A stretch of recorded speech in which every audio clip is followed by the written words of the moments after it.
Hello everyone. इससे पहले अपन chapter inequality पढ़ चुके थे। अब इसके आगे का टॉपिक है अपने पास प्रोबेबिलिटी इन कन्वर्जेंस या कन्वर्जेंस इन प्रोबेबिलिटी। देखो है क्या, अभी तक अपन रैंडम वेरिएबल में कन्वर्जेंस या ढूंढ रहे थे। अब अपने को सारा काम प्रोबेबिलिटी पे करना है, ठीक है।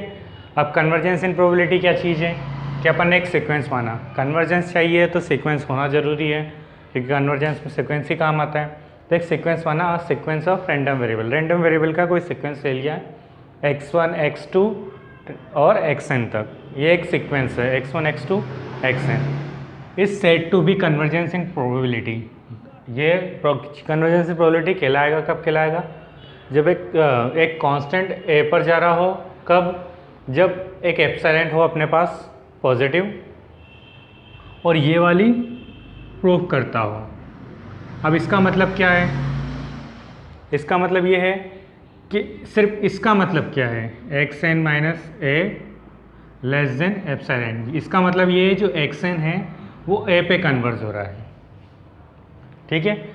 अगर ये प्रोबेबिलिटी होती है, ये इनइक्वालिटी होती है तो ये कन्वर्जेंस होती है क्योंकि एप्सिलॉन से छोटा होना चाहिए इन दोनों के बीच का डिफरेंस।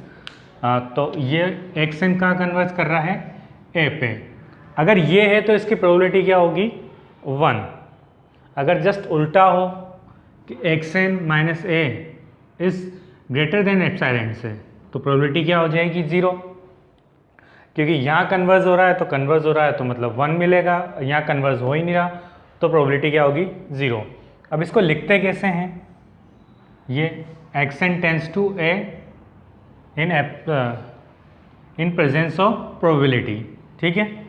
तो xn टेंस टू ए कब होगा? As n tends to infinity पे। ये कन्वर्जेंस का काम करता है n टेंस टू इन्फिनिटी पे, ठीक है। तो कन्वर्जेंस इन प्रोबेबिलिटी क्या है कि एक सीक्वेंस है x1 से xn तक का, उसको कहेंगे वो किसी एक नंबर पे कन्वर्ज हो रहा है, ठीक है।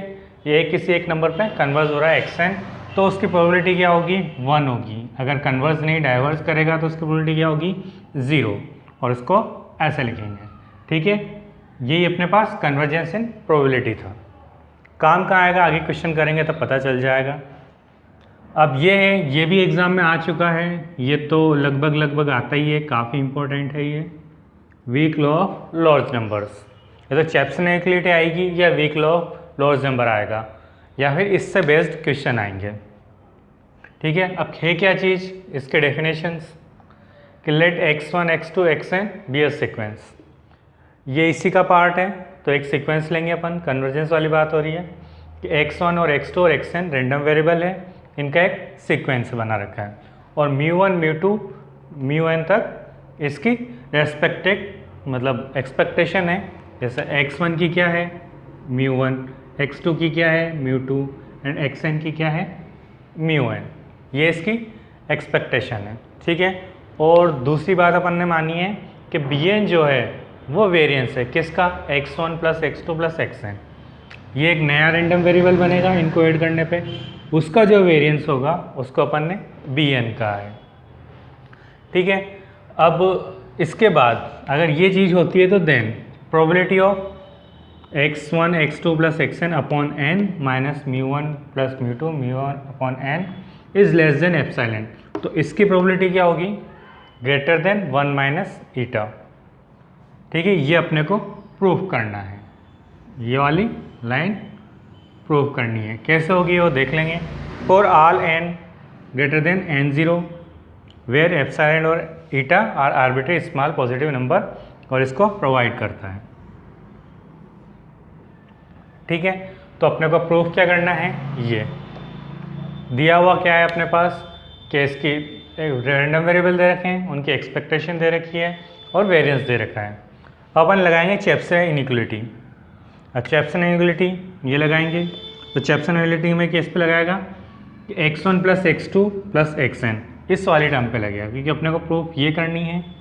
तो इसी को एक नया रैंडम वेरिएबल मानेंगे पूरा और उस पर अपन वेरिएंस निकालेंगे और उस पर चैप्टर इनइक्वालिटी करेंगे। तो we get from epsilon, epsilon मिलेगा ही मिलेगा। जो अपन पढ़ते थे चैप्टर इनइक्वालिटी, वहाँ यहाँ पर c था तो यहाँ पर c होगा, कोई फ़र्क नहीं पड़ता उससे।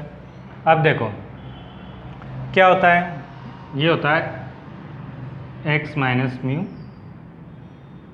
या के सिग्मा अपन जो भी मानते हैं यही होती है C is greater than 1 minus variance of C square. यही होता है चैप्स इनइक्वालिटी, इसको ही कहते हैं। अब चैप्स इनइक्वालिटी यही है तो सबसे पहले अपन p की जगह प्रोबेबिलिटी होगा। x अपन ने क्या मान रखा है, ये x1 plus x2 plus xn upon n, ये यहाँ पर आ जाएगा। इसकी एक्सपेक्टेशन, तो इसकी एक्सपेक्टेशन म्यू क्या होता है, एक्सपेक्टेशन होती है, तो यहाँ एक्सपेक्टेशन हो इसकी माइनस लेस देन एप्सिलॉन, यहाँ c की जगह अपन ने एप्सिलॉन लिया तो एप्सिलॉन 1 माइनस। अब ये वेरिएंस कैसे निकला, अपने पास वेरिएंस इसका है तो x1 plus x2 xn upon n, इसका वेरिएंस निकालना है। तो जब भी कांस्टेंट टर्म होती है वो आगे आके 1 अपॉन n स्क्वायर में चेंज हो जाएगी। और इसकी वैल्यू क्या अपने पास बीटा n, तो ये बीटा n, तो इसकी ये वेरिएंस यहाँ से आया। चाहो तो लिख सकते हैं साइड में करके कोष्टक में, इसकी जगह कि ये कहाँ से आया। अब बीटा अपॉन n स्क्वायर तो ये रहा, सी स्क्वायर की जगह क्या है एप्सिलॉन स्क्वायर। सेम अपन ने वही काम किया जिस एप्सिलॉन इक्वलिटी ने कहा है, कोई ज़्यादा चेंज नहीं किया। अब क्या है, ये ऐसा का ऐसा, ये भी ऐसे का ऐसा। एक्सपेक्टेशन ऑफ x1, n तो कांस्टेंट है, ठीक है, जो भी अपन n वैल्यू रखेंगे। अब इनकी अपन को दे रखी है तो ये क्या हो जाएगा, x1 अपॉन n की म्यू 1 हो जाएगी, x2 अपॉन n की म्यू 2 हो जाएगी, xn अपॉन n की म्यू 1 हो जाएगी। वापस ऐसा कैसा, एप्सिलॉन से कैसा, ये ऐसा कैसा, ठीक है। नेक्स्ट चीज़ अपने को क्या दे रखी है कि beta n upon n square 0 पे जा रहा है, कब, जब n टेंस टू इन्फिनिटी है। तो ये किसी न किसी नंबर से छोटा हो जाएगा। फिर किससे हो जाएगा, अपन इसको मान लेते हैं कि ईटा से छोटा है, तो ये probability x1 plus x2 xn upon n minus mu 1 plus mu 2 mu n upon n।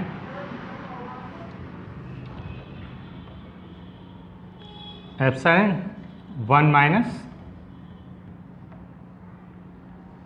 ईटा, यही अपने को प्रूफ करना था। यहाँ ईटा इसके लिए लिख सकते हैं अपन, यही प्रूफ करना था, ये हो गया। सिर्फ ज़्यादा बड़ा नहीं, छोटा सा ही है, ठीक है। काफ़ी इम्पोर्टेंट है, ये भी इम्पोर्टेंट है, ये भी इम्पोर्टेंट है, ये भी एग्ज़ाम में आई हुई है और ये तो लगभग हर साल आता ही है, तो इसको पढ़ना ज़रूरी है। अब इसके आगे के देखते हैं, इसके क्वेश्चंस वगैरह क्या है। Bernoulli's law of large number, Bernoulli's law of large numbers. अब ये है क्या,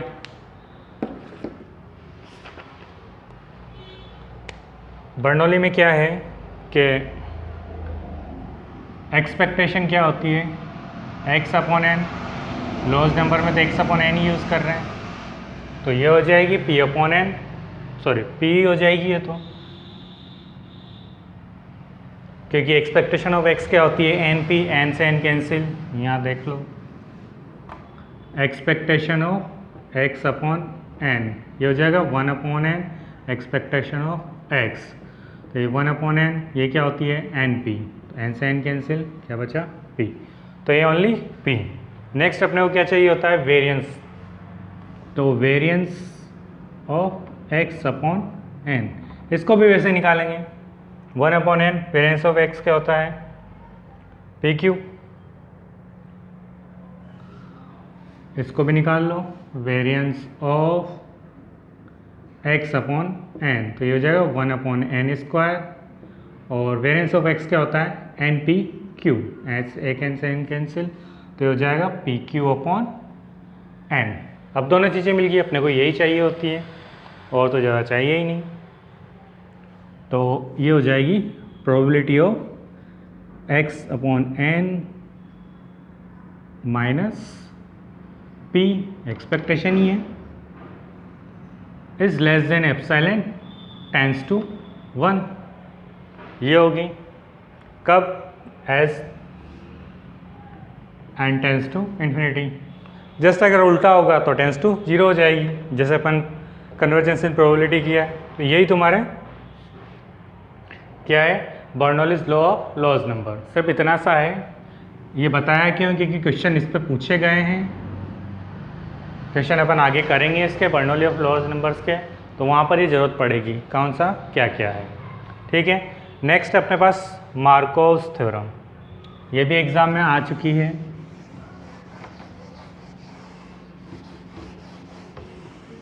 एक नंबर में आई है, इसका प्रूफ नहीं है, सिर्फ स्टेटमेंट है। क्या है? मार्कोव्स थ्योरम। मार्को इनइक्वालिटी अलग है, मार्कोव्स थ्योरम अलग है। मार्को इनइक्वालिटी तुम्हें प्रूफ पूछा जाएगा, अगर मार्कोव्स थ्योरम पूछी गई है तो ओनली स्टेटमेंट पूछा जाएगा। ठीक है, स्टेटमेंट क्या है? The weak law of large number hold if some delta greater than 0 for all mathematical expectation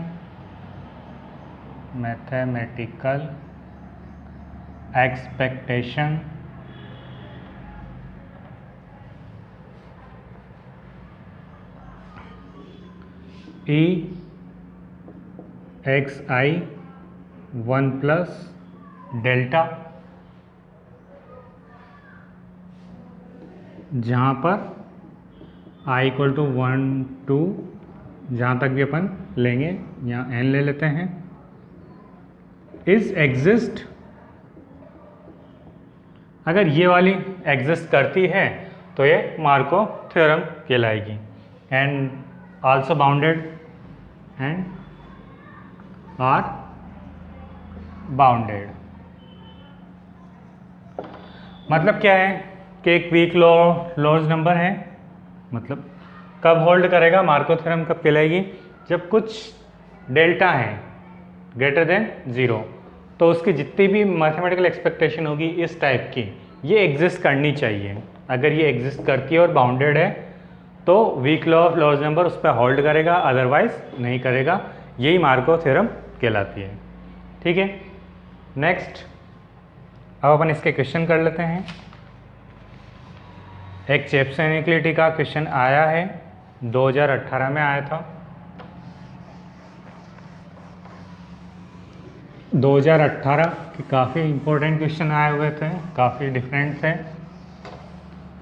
उनके सारे करने हैं। अब क्वेश्चन क्या है? क्वेश्चन इसने दे रखा है, use Chebyshev inequality to determine how many time of fair coins tossed in order.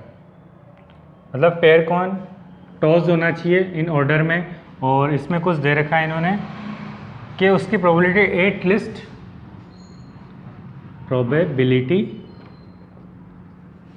At least 0.90 होना चाहिए।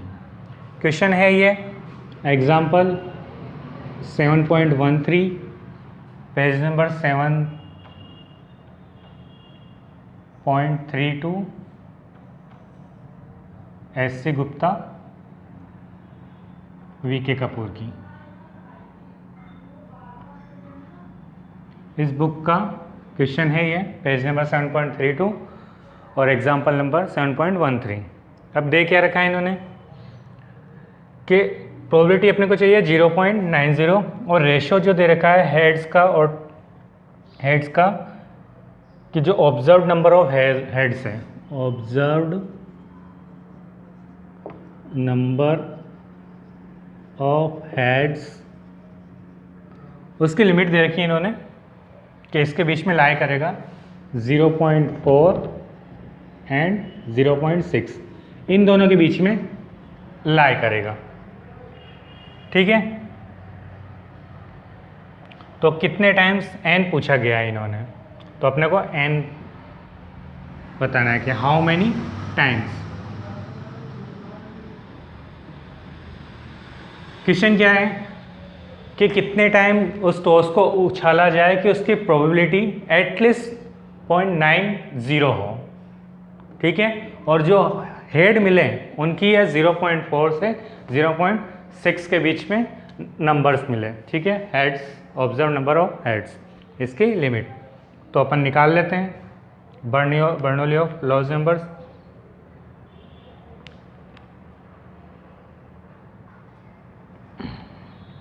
देखो सबसे पहले तो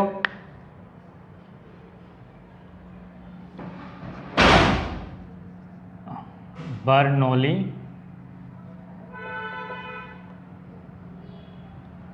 लॉ ऑफ लार्ज नंबर, वो क्या होगा, probability of xn upon n and p less than epsilon greater than 1 minus 1 upon 4 epsilon square, ये होगा, ठीक है। तो उल्टा लिख दिया अपने को, तो ग्रेटर देन चाहिए इसमें, तो इसमें लेस देन, ठीक है। ये अपनी बर्नौली ऑफ लॉज नंबर्स हैं। या अगर एक मिनट, ये तो इसमें तो यही आएगा, अपन ने लेस देन होना चाहिए कन्वर्जेंस में, ये ग्रेटर देन में, ठीक है। अब ये अपने पास है, अपने को क्या क्या चाहिए, P क्या होगा अगर अनबाइस्ड है तो P इक्वल टू 0.5, P और Q दोनों 0.5 होते हैं 1/2। इसके अलावा जो लाई नंबर है किसके बीच में होगा, x यहाँ पे x अपॉन n, जो लाई कर रहा है वो कहाँ कर रहा है, 0.4 टू 0.6। तो अपने को n निकालना है। तो सबसे पहले तो इसकी वैल्यू रख लो, अपन लेट एप्सिलॉन 0.1 लेके चलते हैं। तो यहाँ क्या बनेगा, x अपॉन n, p कितना है 0.5 is less than epsilon 0.1 greater than 1 minus 4, 0.1 का स्क्वायर हो जाएगा 0.01, उसको 4 से मल्टीप्लाई करेंगे तो 0.04n, ठीक है। ये इनइक्वालिटी अपने पास आई है। अब इसको 1 माइनस कर लो।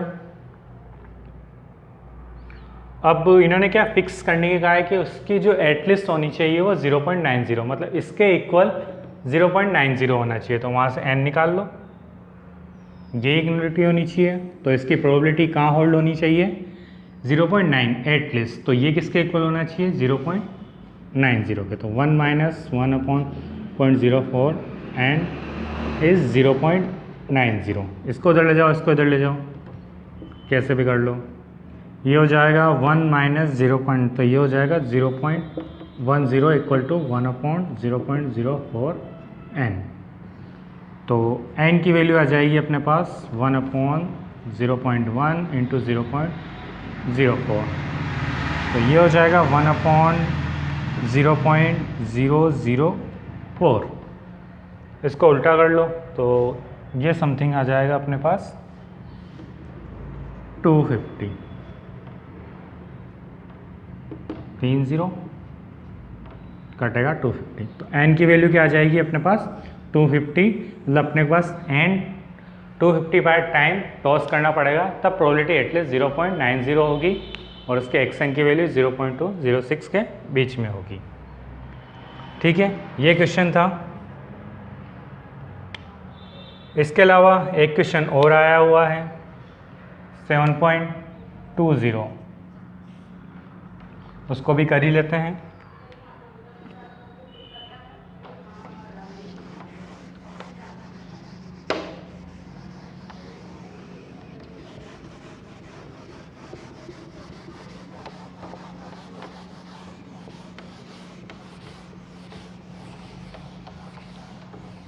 सेवन 7.20 है क्या, 7.20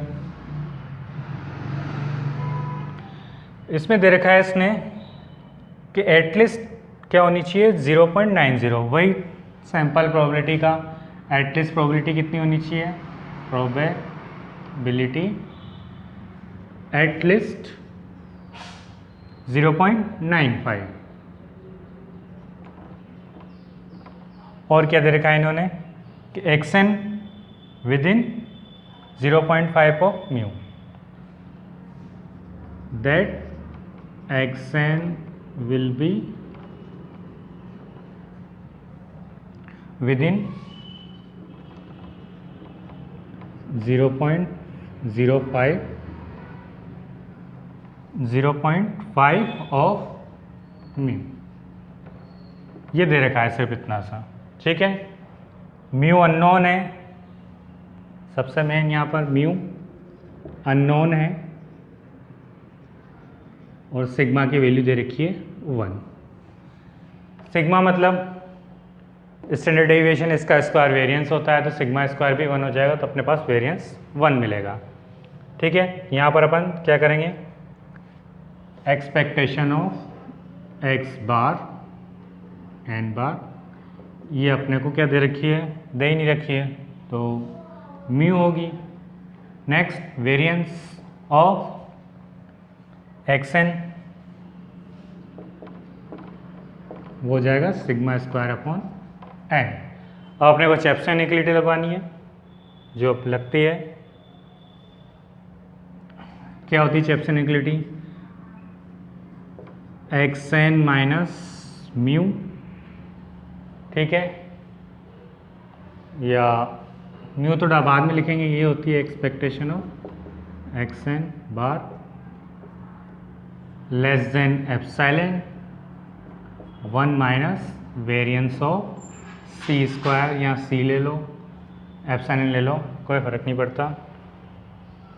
अब इनकी वैल्यू रखनी है, वेरिएंस किसका वेरिएंस है, एक्स एन का। अब probability of x n bar, इसकी वैल्यू म्यू है, less than c 1 minus variance of x n, ये क्या है, sigma square upon n c square. अपने को लिमिट कितनी चाहिए, ये होना चाहिए सी, और इसकी वैल्यू होनी चाहिए 0.95, यही है ना, कि ये विदिन 0.5, ये 0.5, और एटलीस्ट कितनी होनी चाहिए, इसकी वैल्यू 0.95। तो बस इनकी वैल्यू निकालनी है कि अपने पास c की वैल्यू तो 0.5 या half and 1 minus sigma square n c square, इसकी वैल्यू होनी चाहिए 0.95। तो यहाँ वैल्यू रखेंगे, यहाँ के c रख दो, ये उधर हो जाएगी 0.05 सिग्मा स्क्वायर अपॉन n, और c की वैल्यू 0.05, ये तो 0.05 बचेगा। इसको माइनस करेंगे, इसको मल्टीप्लाई करेंगे, तो 0.005 into 0.5, इन तीनों को मल्टीप्लाई करेंगे।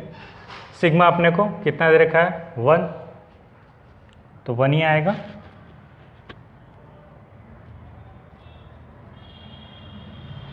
वन माइनस 4 अपॉन एन,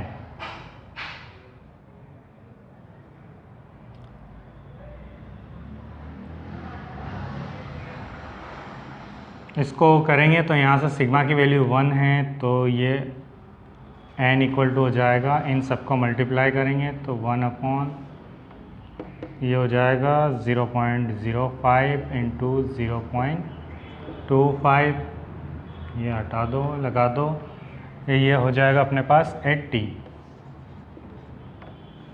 ठीक है। तो n की वैल्यू निकालनी थी अपने को, यहाँ पर n की वैल्यू 80 मिल गई। और नेक्स्ट अपने पास क्या है, प्रोबेबिलिटी जनरेटिंग फंक्शन। अब प्रोबेबिलिटी जनरेटिंग फंक्शन क्या होता है कि एक सीक्वेंस मान लिया अपन ने, A0 A1 and tense to जहाँ तक जा रही है इन्फिनिटी तक, is a sequence of real numbers, मतलब रियल नंबर्स की एक सीक्वेंस है। तो अपन ने एक नया फंक्शन बना AS, उसको सीरीज़ में कन्वर्ट किया, A0 plus A1S plus A2S square, इस टाइप से एक सीरीज़ बनाई, और इसको अपन ऐसे भी लिख सकते हैं AI SI। तो ये किसी भी एक इंटरवल में, कुछ इंटरवल होंगे उनमें ये कन्वर्ज कर जाती है, और दूसरा ये सीक्वेंस इन्फाइनाइट होगा और कन्वर्ज भी करा जाए, तो ये जो फंक्शन होगा ये कहलाता है प्रोबेबिलिटी जनरेटिंग फंक्शन। इसी फंक्शन को अपन कहेंगे प्रोबेबिलिटी जनरेटिंग फंक्शन। करना क्या है, कोई भी अपना रियल सीक्वेंस होगा, ठीक है, उसको इस फॉर्म में लिखना है। इस फॉर्म में लिखने के बाद अपने को उसको कन्वर्स करना है। अगर वो कन्वर्स हो जाता है तो प्रोबेबिलिटी जनरेटिंग फंक्शन है, अदरवाइज नहीं। अपने क्वेश्चन सिर्फ इतना सा पूछा गया है, एक तो ये डेफिनेशन, और इस पर बेस्ट क्वेश्चन ऐसा पूछा गया है कि किसी का जनरेटिंग फंक्शन दे रखा है, प्रोबेबिलिटी जनरेटिंग फंक्शन, उससे दूसरा निकालना है, ठीक है। एग्जाम में 2 क्वेश्चन आए हैं, 7.33 भी आया है, 7.34 भी आया है। मैं 7.33 करा देता हूँ, 7.34 तुम कर लेना, ठीक है। अब है क्या 7.33 कि x एक रैंडम वेरिएबल है जिसका पीजीएफ क्या है, PS, ठीक है। x का पीजीएफ प्रोबेबिलिटी जनरेटिंग फंक्शन क्या है, PS। तो अपने को पीजीएफ निकालना है, किसका, x+1 का निकालना है और 2x का निकालना है, ठीक है। अब प्रोबेबिलिटी जनरेटिंग फंक्शन क्या होता है, ये इसकी डेफिनेशन है, PS इक्वल टू क्या होता है, वही k ले लेते हैं, k 0 to ∞, pk sk। अब ये किसकी तरह लग रहा है, ये लग रहा है बिल्कुल क्या करते हैं अपन, एक्सपेक्टेशन ऑफ x क्या होती है, समेशन x px। तो यहाँ पर वही है pk sk। तो ये किसकी एक्सपेक्टेशन हुई, एक्सपेक्टेशन ऑफ sk की, s की पावर x की, क्योंकि px यही होता है, तो यहाँ x की हो जाएगी। अपने को निकालनी किसकी है, निकालनी अपने को x+1 की है। तो पीजी ऑफ x+1 क्या हो जाएगा, एक्सपेक्टेशन ऑफ s की पावर x+1। ये दोनों अलग अलग हो जाएंगे। अब s तो एक टाइप से कांस्टेंट है, ये बाहर आ जाएगा, तो s एक्सपेक्टेशन ऑफ s की पावर x। अब इसकी वैल्यू अपने को पता है ही सही, यहाँ से क्या है, PS, तो ये PS। तो x+1 का पीजीएफ क्या हो जाएगा, s PS। Next PGF of 2x। अब 2x का क्या हो जाएगा, वैसे ही जैसे एक्सपेक्टेशन ऑफ s की पावर 2x। अब इसको ऐसे लिख सकते हैं, s² की पावर x। अब इसको कोई भी एक नया फंक्शन मान लो, अपन y मान लेते हैं, तो expectation of probability generating function of y हो जाएगा ये। तो y की जगह s² तो x²। सिंपल, ये एग्ज़ाम में आए हुए थे, ये दोनों आए हुए थे, और एक 7.34 का फर्स्ट एग्जाम्पल आया हुआ था, ठीक है। सेम ऐसा ही है, उसमें ज़्यादा भी डिफरेंस नहीं, बस उसमें खोलना है तुम्हें, इसमें खोलने की ज़रूरत नहीं पड़ी, उसमें खोलने की ज़रूरत पड़ेगी, ठीक है। यहाँ तुम्हारी यूनिट फर्स्ट ख़त्म है। सेकंड यूनिट में तुम्हारे इसके ये 1 वेरिएबल वाले देखें, उसमें 2 वेरिएबल वाले होंगे। सारे ही यही पढ़ना है अपने को जो अपन ने पढ़ा है, और कुछ टॉपिक एक्स्ट्रा है जिससे कोरिलेशन है एंड रिग्रेशन है। ये 2 और टॉपिक हैं, बाकी सब चीज़ें यही पढ़ेंगे अपन दोबारा से, बस वो डबल वेरिएबल में पढ़ेंगे, ठीक है। आज की क्लास यही है, नेक्स्ट क्लास में अपन नेक्स्ट यूनिट स्टार्ट करेंगे, ठीक है।